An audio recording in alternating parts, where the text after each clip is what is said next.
السلام علیکم ورحمۃ اللہ وبرکاتہ۔ الحمد للہ رب العالمین والصلاة والسلام علی رسول الامین وآلہ وصحبہ اجمعین، اما بعد، اعوذ باللہ من الشیطان الرجیم، بسم اللہ الرحمن الرحیم۔ قال اللہ تعالی وَيَضَعُ عَنْهُمْ إِصْرَهُمْ وَالْأَغْلَالَ الَّتِي كَانَتْ عَلَيْهِمْ، اور نبی ان لوگوں سے ان کے بوجھ و توق و سلاسل کو اتارتا ہے جو ان کی گردنوں پر آ پڑتے تھے۔ محترم سامعین کرام، آج کے اس پروگرام میں میری تقریر کا عنوان ہے اسلام میں آزادی کا تصور۔ حضرات، اسلام جس وقت دنیا میں جلوہ گر ہوا، اس وقت عرب کا معاشرہ بالخصوص اور پوری دنیا بالعموم مختلف قسم کی بندگی و غلامی میں جکڑی ہوئی تھی۔ اس وقت انسانوں نے ایک خالی کائنات کی بندگی و غلامی کو چھوڑ کر نہ جانے کتنے غلامی کے فندے کو اپنا رکھا تھا۔ انسان کا بنایا وہ ظالمانہ و جابرانہ نظام اس قدر مضبوط ہو چکا تھا کہ کھلے عام غریب انسانوں کو غلام بنا کر فروخت کر دیا جاتا تھا۔ عقائد و نظریات سے اس قدر بندشیں تھی کہ انسان تو ہمارے شباب کی بھول بھلیوں میں پھنس کر بزدل ہو چکا تھا۔ ایسے نازک موقع پر اللہ نے اولاد آدم پر رحم فرمایا اور ان کے سامنے آزادی کی رائے عیا کی، اور نبی کریم صلی اللہ علیہ وسلم کو اسلام جیسا ماگی نظام دے کر انسانوں کو آزادی کے ساتھ جینے کا سلیقہ سکھایا۔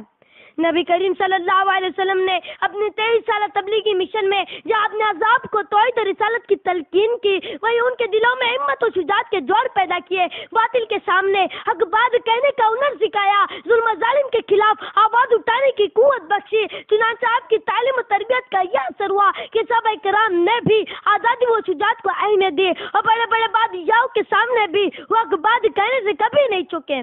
رستم کا دربار جہاں پر رعایا ہاتھ جوڑے بادشاہ کے سامنے اپنی غلامی کا ثبوت پیش کرتی تھی، خلیفہ وقت حضرت عمر بن خطاب رضی اللہ عنہ کے قاصد ربیع بن عامر رضی اللہ تعالیٰ عنہ جب ایرانی دربار میں پہنچتے تو رستم بادشاہ ان کے آنے کا سب پوچھتا ہے، آپ عنایت کے ساتھ جواب دیتے، اللہ نے ہمیں اس لیے بھیجا تاکہ ہم اس کو جسے وہ چاہے بندوں کی محکومی اور غلامی سے نکال کر اللہ واحد کی بندگی کی طرف لے آئے، اور دنیا کی تنگی سے نکال کر اس کی وسطیت کی طرف، اور ادیان و مذہب کے جو و ستم سے نکال کر اسلامی عدل و مساوات کی طرف لے آئے۔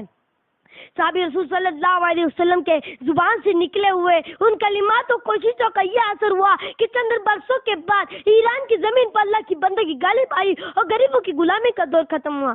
محترم سامعین کرام، اسلام حریت و آزادی کا علم بردار ہے، وہ کسی کو بھی محکومیت کے زیر سایہ پروان چڑھتے دیکھنا پسند نہیں کرتا۔ غلامی نکبت و زوال کی علامت ہے، حریت و آزادی رفعت و بلندی کی روشن دلیل ہے۔ غلامی کی زندگی گزارنے والا کبھی قوم و ملت کے لیے کوئی کارنامہ انجام نہیں دے سکتا۔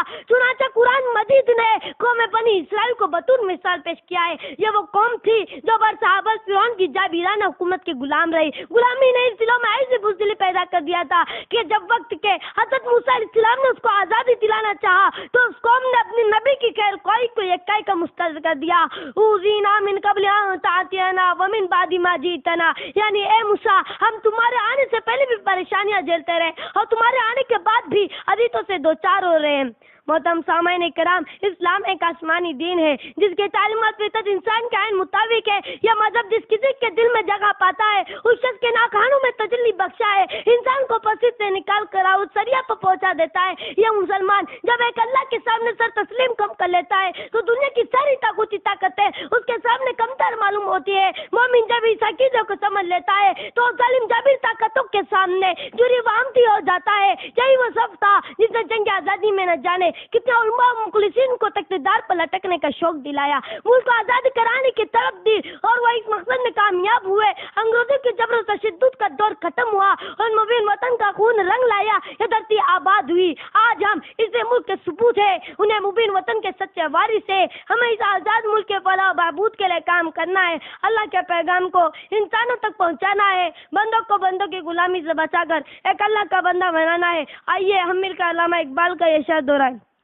غلامی میں نہ کام آتی ہے شمشیریں نہ تدبیریں، غلامی میں نہ کام آتی ہے شمشیریں نہ تدبیریں، جو کی پیدا تو کٹ جاتی ہے زنجیریں، وما علینا الا البلاغ المبین۔ خدا حافظ۔